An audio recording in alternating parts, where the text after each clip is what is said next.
बताइएगा, ये मनोज गुप्ता कब तक सेक्रेटरी रहे? चुनाव किस तारीख को डिक्लेयर हुआ?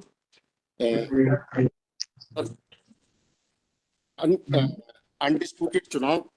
अनडिस्प्यूटेड चुनाव नहीं, मेरा पहला सवाल क्या था, मनोज गुप्ता कब तक सेक्रेटरी रहे और डेट बताइए। कुबेर साहब यही तैयारी करेंगे क्या पूरी? नहीं सर, आपसे डेट पूछिए एक छोटी सी, जो कि ऑर्डर शीट में लिखी है 28/1 को, कि मनोज गुप्ता कब सेक्रेटरी रहे, कब तक। आपसे डेट पूछ रहे हैं। जी सर। इस तरीके से आप टाइम वेस्ट करेंगे तो we don't have so much of time. Sir Manoj Gupta secretary किस तारीख तक रहे? वो सेक्रेटरी मतलब बने जरूर है, लेकिन वो अवैधानिक रूप से बने हुए हैं। अरे अभी की बात नहीं हो रही, जब चुनाव हुआ तब मनोज गुप्ता ने अपने आप को एक्टिंग सेक्रेटरी बताया, यही यही है ना इशू? नहीं सर, ये इशू नहीं, एक्चुअल में गलत बता दिया। इशू इतना सा है, एक्टिंग सीक्रेट इनका ये कहना है कि जब पिटीशन लगाई थी दिस ऑनरेबल कोर्ट में, वो एक्टिंग सेक्रेटरी की हैसियत से लगाई है, जबकि एक्टिंग सेक्रेटरी नहीं थे। ये इशू है सर। इसने पिटीशन लगाई? मनोज गुप्ता ने जो पिटीशन लगाई थी, जिसमें डायरेक्शन हुआ, डिस्पोज ऑफ हो गई है।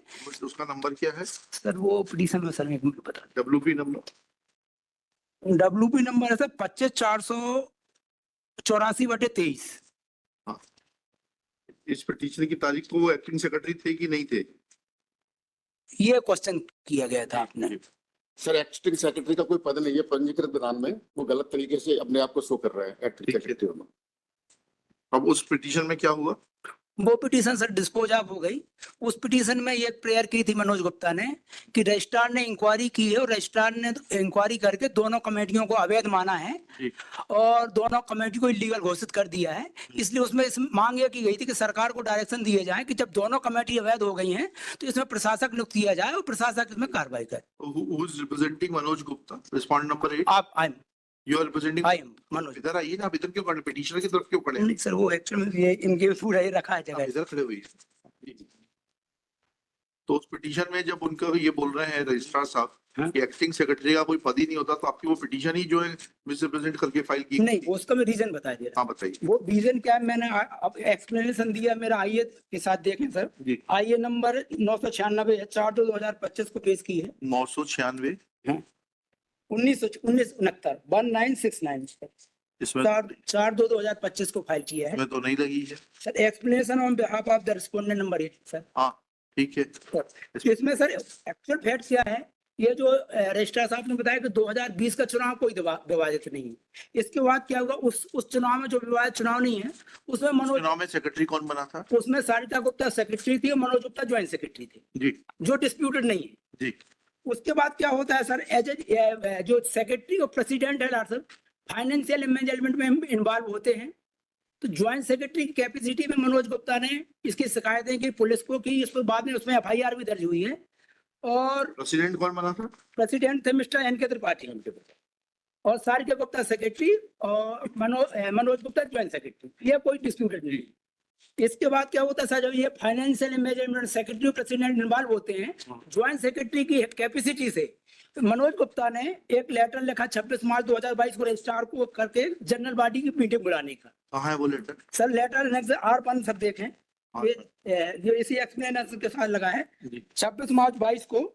ये रजिस्ट्रार कार्यालय की पावती रिसीव RTI में निकाला है हमने 5/11/2022 को इनको सर्व हुआ, जिसमें हमने ये कहा कि 11 अप्रैल को आमंत्रण रेस्तरां में हम 4 बजे की जनरल बॉडी मीटिंग आयोजित कर रहे हैं जी। ये सूचना थी। क्या जॉइंट सेक्रेटरी को पावर है जनरल बॉडी की मीटिंग बुलाने के लिए? एज पर लॉ है उसको पावर। बताइए ना, वही तो बायलॉज दिखाइए। तो बायलॉज में सेक्रेटरी को है सर पावर। हाँ, वही इसीलिए तो पूछ रहे हैं, जॉइंट सेक्रेटरी को अधिकार है क्या जनरल बॉडी की मीटिंग बुलाने का? और जब as per law joint secretary की बायलॉज में दिखा दीजिए ना, लिखा हुआ, इसमें बहस का काम होता है। Show me in the bylaws that the joint secretary has authority to call for general body meeting. और थूक मत लगाइए, यहाँ पर स्पंज रखा हुआ उसका प्रयोग करिए, नहीं तो I will send you out of the court. Sir bylaws की कॉपी इसमें पेश नहीं, तो ये आपकी जिम्मेदारी है। आप बायलॉज की कॉपी पेश नहीं, इसमें पर इसमें सिर्फ उसमें रीजन दिया, इसमें से उसमें से नहीं होता। बायलॉज की कॉपी से बताइए कि ज्वाइंट सेक्रेटरी को जनरल बॉडी की मीटिंग बुलाने का अधिकार है। सर नियम 10 इसमें हमने लिखा है 10 के तहत 10 क्या है पढ़िएगा, सर नियम 10 पढ़ के बताइए।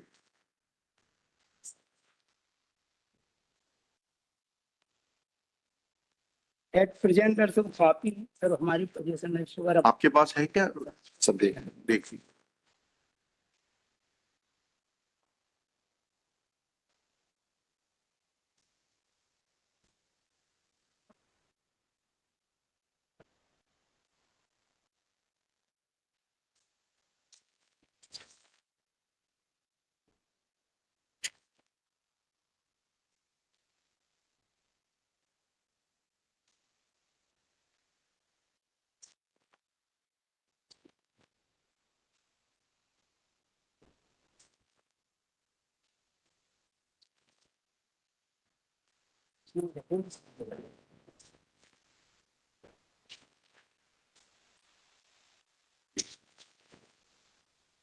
जी सर।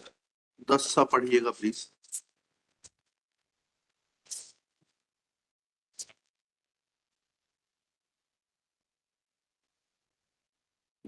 दस यदि कम से कम कुल सदस्यों की संख्या का के 2/3 सदस्यों द्वारा लिखित रूप से बैठक बुलाने के लिए आवेदन करें तो उसके दर्शाए विषयों पर विचार करने के लिए साधारण सभा की बैठक बुलाई जाएगी।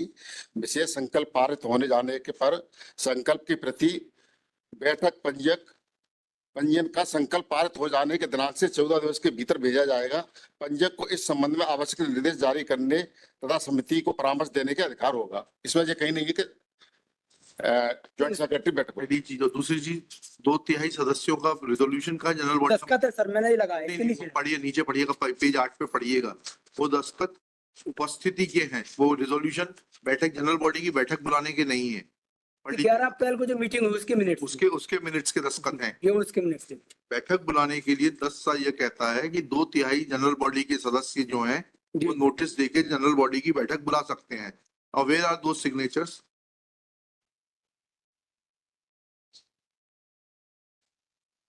आपके द्वारा बुलाई गई बैठक ही इलीगल हो गई, जी उसके परिप्रेक्ष्य में की गई सारी कार्रवाई इलीगल। नहीं तो हमने जो पिटीशन लगाई हमने को ये थोड़ी कहा दिया कि हमको इलीगल घोषित कर दिया जाए।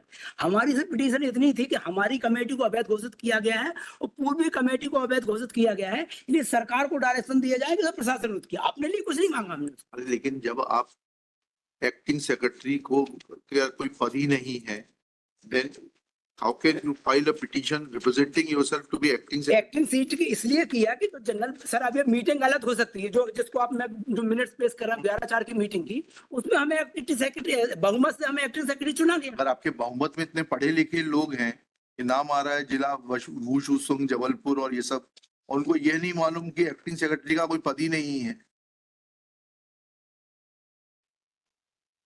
इतने पढ़े लिखे लोगों होने का मतलब क्या हुआ? आप पढ़िए, 1 2 3 4 नाम पढ़िए।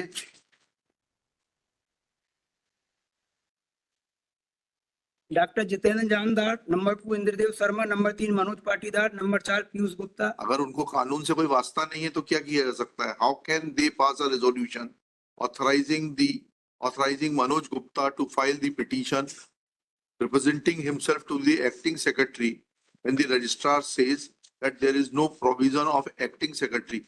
आप दिखाइएगा उसमें बायलॉज में कहीं प्रावधान है क्या कि सचिव की अनुपस्थिति में संयुक्त सचिव जो है सेक्रेटरी का काम करेगा? नहीं वो तो है बायलॉज नहीं, वो भी नहीं है सर। संयुक्त सचिव के अधिकार नहीं है। अमेंडेड बायलॉज में देख लीजिए आप, सचिव के अधिकार के बाद कोषाध्यक्ष के अधिकार है, लेकिन कहा है उसके अधिकारी नहीं है। अमेंडेड 20/1/2009 में जो संशोधन कराया है उसमें संयुक्त सचिव के कोई अधिकार नहीं है इस तरह के चलिए, उसकी अनुपस्थिति में कार्य कराया।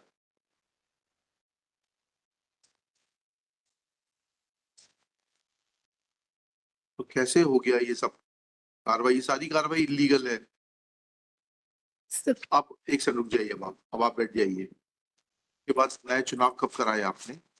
प्रशासक नियुक्ति मतलब जांच के बाद में उसमें संस्था में अनियमितता पाई गई। तो असिस्टेंट रजिस्ट्रार जबलपुर ने रजिस्ट्रार को प्रस्ताव भेजा कि इसमें 33 के तहत प्रशासक नियुक्त किया जाना चाहिए। ठीक है, हमने शासन को प्रस्ताव भेज दिया भोपाल रजिस्ट्रार ने। शासन ने उसमें पहले इनको नोटिस दिया 33/8 में कि कौन प्रशासक नियुक्त किया जाए, उसका समाधानजनक उत्तर इनको नहीं प्राप्त हुआ शासन को।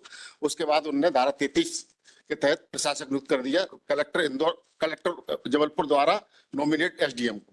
अच्छा, प्रशासक किस तारीख को हुआ अपॉइंट? जी सर।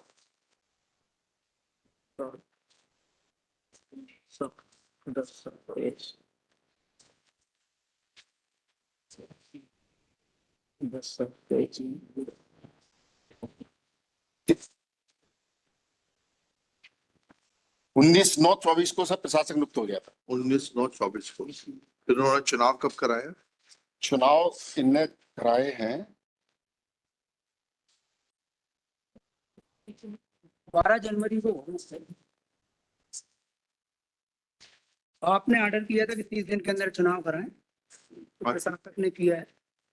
किस तारीख को चुनाव हुए?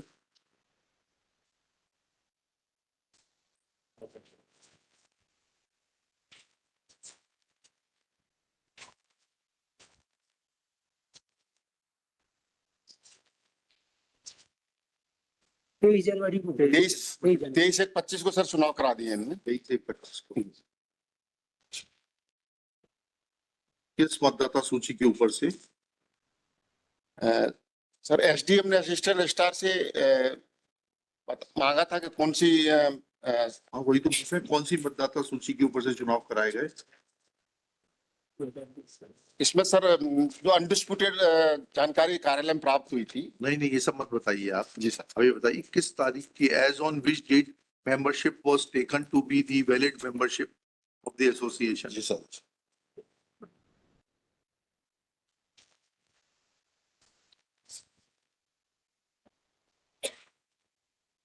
सर संस्था की बैठक 28/12/2020 को जो हुई थी, हाँ, उसके साथ जो लिस्ट इन्होंने भेजी थी, हाँ, उसको एसडीएम को भेजा गया कि ये अनडिस्प्यूटेड है। 28/12/20। हाँ 28/12/20 की हुई थी जो कार्य। उसके ऊपर से आपने चुनाव कराया? हाँ इसके आधार पर एसडीएम को लिस्ट भेजी, उसके आधार पर उन्होंने चुनाव कराया। ठीक। यस मिस्टर मिश्रा, इनको अनम्यूट करिए, इसको अनम्यूट करिए। माइलट 28/12/20 के चुनाव में ठीक। जिसको ये वैलिड मान रहे हैं माइलट, वो उस चुनाव की जो पीरियड थी वो 28/12/2020 से 28/12/2024 तक थी।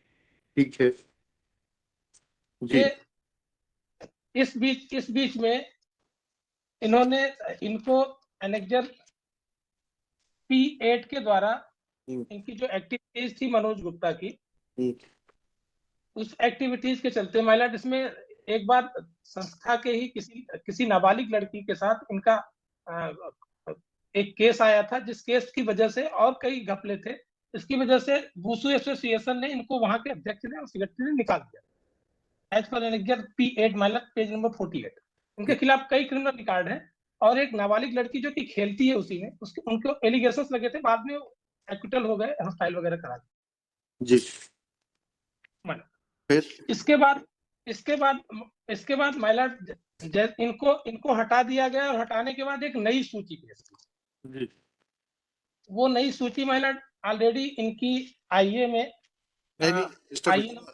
इशू ये है कि भले ही एक अनऑथराइज्ड आदमी ने पिटीशन लगाई एंड उसमें कुछ डायरेक्शंस हुए, but registrar submits that in terms of those directions an inquiry was conducted and irregularities were noticed in the functioning of the elected body, the body which was elected on 28/12/2020.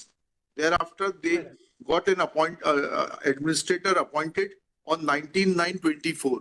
Now have you challenged the report of the inquiry committee pointing out towards the irregularities committed by the previous body? My lord I am already challenge this. है वो मैंने challenge की है, petition already pending है माइलट। वो कहाँ pending है? वो माइलट के यहाँ ही पेंडिंग, दैट इज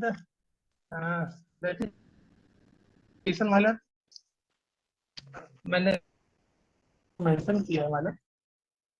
नंबर बता दीजिए। 12/187/2023 वो पेंडिंग है? आई एम सॉरी माइलट, पेंडिंग है। पेंडिंग है माय लॉर्ड वो। और ये भी पेंडिंग है 25,484, ये तो डिस्पोज ऑफ हो गई। वो डिस्पोज ऑफ हो गई, ये वाली पेंडिंग है। और इसमें सर इनने 25 कमेटी को चैलेंज नहीं किया है, इनने जो प्रशासक ने किया गया था उस आदेश को चैलेंज किया, नहीं, उसको लिंक करने के आपने आर्टिकल। सवाल क्या पूछा, आप दोनों ही सही जवाब नहीं जी देते। सर। सवाल ये पूछा कि जो रिपोर्ट थी कि अनियमितताएं हुई, उस रिपोर्ट को चुनौती दी गई कि नहीं दी? नहीं, कहीं नहीं दी आज तक किसी वही तो पूछ रहे हैं। ना हमने किया ना उनने किया, दोनों ने किया। माय लॉर्ड, ये जितनी भी अनियमितताओं की बात कर रहे हैं, मैंने अपनी उस पिटीशन में यही बात रखी है कि हमें एक भी लेटर नहीं मिला, क्योंकि जो एड्रेस है वैसे मनोज गुप्ता का एड्रेस। 28/12/24 को आपका कार्यकाल समाप्त हो गया, तो ये पिटीशन तो Yes, ma'am. इनकम्प्लीट हो गई। अब उसके बाद में